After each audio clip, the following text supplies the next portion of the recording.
Hey, what's going on, guys? Mush back at it with another video. Got a ton to go over in today's video, including some news on Artifact and how that game is kind of dwindling in its player base. It was released a while back, and if you don't know, this was Valve's latest first-party release on Steam. For a long time, Valve was just relying on their existing properties as well as games from third-party publishers, and they, of course, make a ton of revenue off that. Us hardcore Valve fans have wanted several games like Left 4 Dead 3, Half-Life 3, Portal 3, and so on. However, they brought forth Artifact, and it was clear as day to see what Valve was trying to do with this game. They wanted to create a game that longevity-wise would create a lot of revenue for them. At this point, it's still got a sizable player base, but it looks like it's dwindling very quickly. And I actually can give some insight on this because while I haven't put too much time into Artifact, I am a big virtual card game player. Hearthstone was my grind for a very long time. I put an obscene amount of hours into Hearthstone, so I kind of know where these games come from and if they are successful, how much absurd revenue they can generate. Also, I have an update on Shadow of the Tomb Raider. You guys can actually try out that game free right now. They just released a free trial for the game, allowing you to access the opening levels. Again, it's a free trial, so you can check it out, no strings attached, and then if you do decide to pick up the game, you can get it as well. Also, we've got some major performance and graphical improvements on RPCS 3. The PlayStation 3 emulator has been making some ridiculous improvements and very quick improvements, and some of these improvements are in the biggest games and exclusives such as Infamous, Uncharted, and the Skate games. While not exclusive to PlayStation, if the RPCS 3 gets to a point where it's very serviceable, those Skate games are some of my top titles I want to play. And lastly, in the last edition of Top 5 PC Game Deals of the Week, I mentioned a great deal on Shadow Warrior 2 that Steam was running. However, the guys over at Nuvem actually have beamed them out, and there's a great deal available on that, so I want to mention that at the end of this video. First up, let's talk about Artifact. This was Valve's latest release on Steam, and unfortunately, this isn't the game the majority of us wanted. However, Valve putting out anything from a first-party standpoint, I kind of have to get a little bit excited, because of course, from a game release standpoint, they do not put out many games these days. They kind of just live off their existing properties like Counter-Strike, like Team Fortress,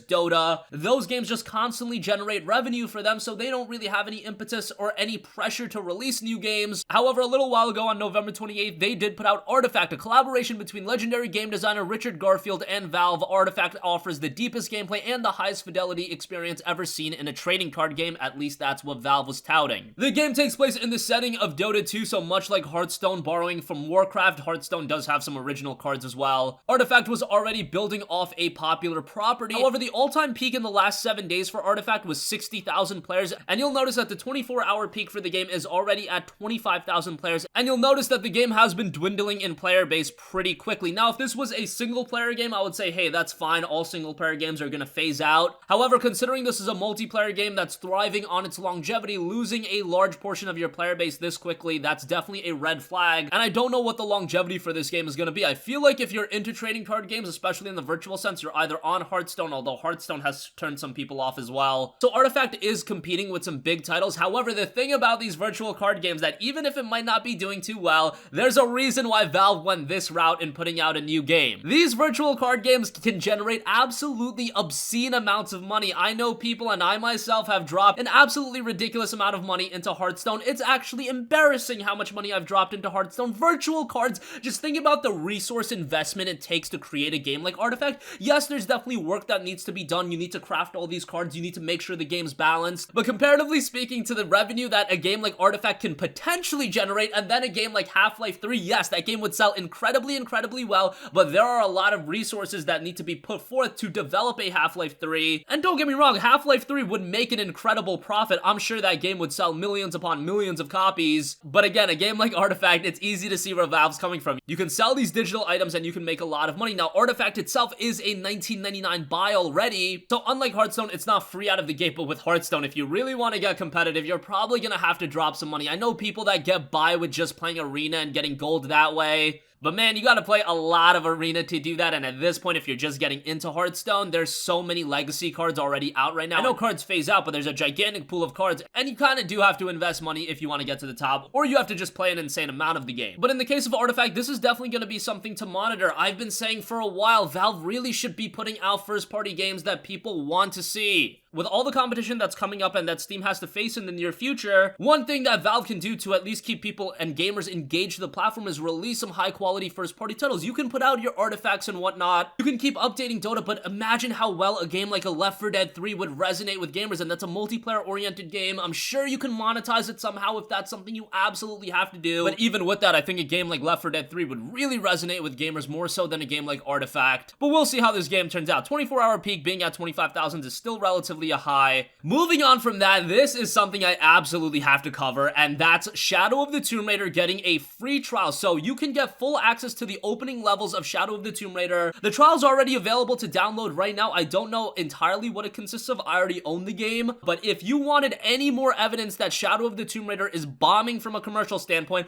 I think this kind of seals the deal. I mean, we already had the evidence of the game going on sale a couple weeks after release. It went on sale, it was like 33% off, I think less than a month after release, and right after it got that significant discount, a lot of people went over and gave negative Steam reviews. That's why I think the Steam review system in that regard kind of whack. You can't give negative reviews just on the basis Square Enix put the game on sale. That's not an indictment on the quality of the game, that's on you. I mean, games go on sale all the time, but with Shadow of the Tomb Raider, it went on sale really quickly, and then after that 33% off discount for the fall sale, it went off 50%. Now, I would recommend you guys to check out this free trial because Shadow of the Tomb Raider is actually a really good game. If you enjoyed Rise of the Tomb Raider, you're gonna really enjoy this game. It opens up the game, it adds a lot more depth to the gameplay. Content-wise, it's a lot heavier than the other two Tomb Raider titles. The story's a little bit whack, but honestly, at this point, are you getting into a Tomb Raider game for some gripping narrative? I don't think so. And I do believe that this game is gonna go on sale on Steam as a part of the Game Awards sale. As a part of recording this video, 1 p.m. Eastern time has not hit, so that potential Steam sale has not gone live yet. But if you want to play Shadow of the Tomb Raider, you can get access to it absolutely free. I do foresee this game just getting cheaper and cheaper. If you are waiting out for an even better deal, wait until maybe the summer sale of next year. If you can hold out that long, I could very well see this game being like 75% off for $14.99. And do remember that this is a game that got a ton of DLC content. That was one of the major criticisms attached to this game. There's just so much DLC with it, so I could foresee a Game of the Year edition or something like that being released down the line. Is this game in the running for Game of the Year? Absolutely not. But hey, a complete edition or something like that. I think there's like 7 pieces of DLC and they're releasing DLC monthly. That's insane. And I was very vocal about the fact that that was going to be one of the detrimental factors about the game, and I do think that hurt the game quite a bit. But for now, check out that free trial. Moving on from that, RPCS3, the PlayStation 3 emulator on PC, is making some massive games, including improvements on some of the biggest exclusives. I'll leave a link to a video that was posted by the official RPCS3 page, and you see some major improvements in games like Skate, which is awesome. Skate is such a dope skateboarding game. Never saw on PC, and I would kill for that game to see a PC port. I would kill to see a remastered version or whatever. That would be awesome, but if the PS3 emulator can get more so off the ground, I would just play that way. Also, Ratchet & Clank is seeing some major improvements, as is Gran Turismo 5. We see some improvements in a couple of the Yakuza games. Motorstorm Apocalypse is seeing some improvements. That's awesome. I don't think a lot of gamers know about Motorstorm. Kind of one of those underrated PlayStation exclusives that was really great. Also, some improvements in Infamous. Infamous was such a dope game. Released all the way back in 2009. Definitely not at a state where it's playable, but you'll see that the last update had it running at around 6 to 7 frames per second. Now we're getting north of 10 frames per second, so making some decent progress on it. I think by the end of 2019, we might be seeing this emulator at a very accessible state, and I've always said emulators is one of those killer apps of PC gaming, especially for me that does love the legacy of these older titles. And the PlayStation 3, in my opinion, was one of the most underrated consoles of all time, so the floodgates being open for all of those games, that would be tremendous. So again, link to that video in the description box down below. Lastly, I do want to give a shout to Shadow Warrior 2. That's available on nuvem.com. It's 75% off for $9.99. I gave this a recommendation when it was discounted on the Steam store to like $14 or $13 and change. So I thought I would give it a shout here. Again, GOG did offer this game absolutely free, but if you missed out on that, too bad. It was a part of their anniversary, so that's not gonna go. But with this, if you do want a Steam copy, Nuvem is offering Steam keys, so that's kind of an incentive if you are like me and like having all of your games on Steam. I don't know why you would want an extra layer of DRM, and you like getting things like Steam Hours, Steam Achievements. It's kind of a little bit of an incentive. $10 for that game is really good, so link to that in the description box down below. So that's gonna conclude this video. Again, it looks like Valve's new game and Artifact isn't doing all too hot at this point. Again, this is a game that's gonna be ever evolving.